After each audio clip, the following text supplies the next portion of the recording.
जय जय जगन्नाथ। सर्वप्रथम उड़ीसा वासियों को मेरी ओर से जोहार।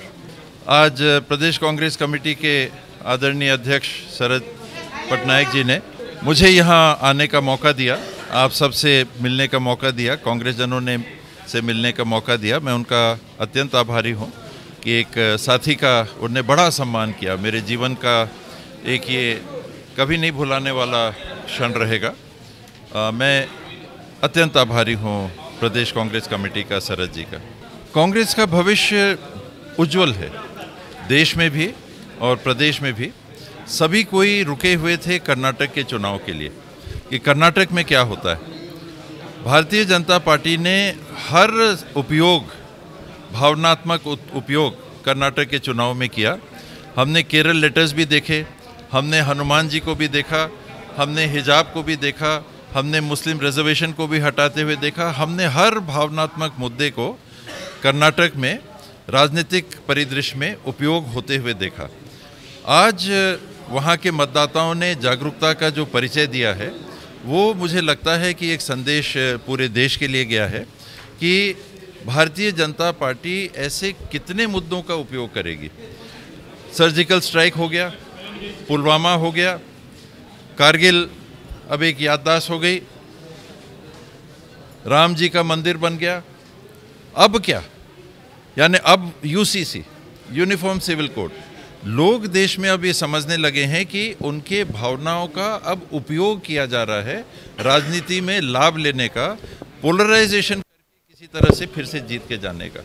40% से कम वोट अभी भी बहुमत में होने के बाद, सिंगल लार्जेस्ट पार्टी होने के बाद भी भारतीय जनता पार्टी के 40% से कम वोट हैं।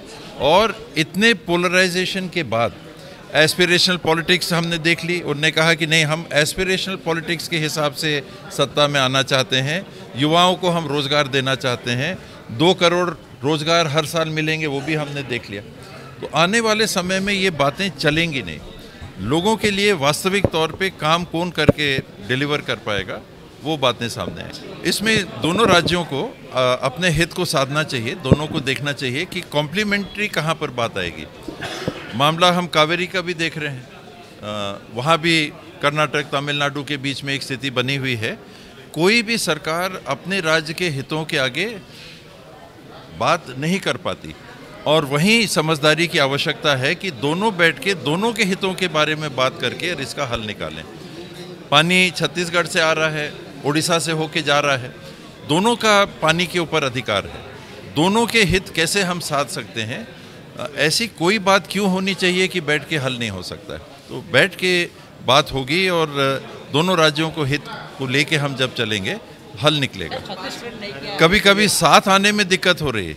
मुझे लग रहा है कि दोनों अलग अलग पहल हो रहा है। ट्रिब्यूनल में वरना जाने की क्या ज़रूरत है।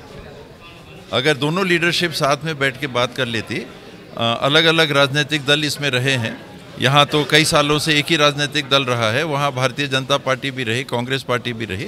तो जरूरी और ज़रूरत इस बात की है कि हाईएस्ट लेवल में स्टेट के बैठ के इस बारे में बात होनी चाहिए, और खुले मन से कि हमको अपने अपने राज्यों के हितों को किस हद तक हम साध सकते हैं। यानी ये अगर छत्तीसगढ़ का हित होगा तो उड़ीसा का हित हो ही नहीं सकता, तो बातचीत नहीं हो सकती।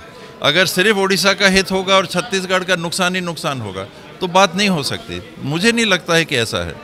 दोनों राज्यों को पानी के उपयोग के अवसर हैं और वो मिलने चाहिए ताकि दोनों राज्य के लोगों को उसका लाभ मिले। Thank you so much.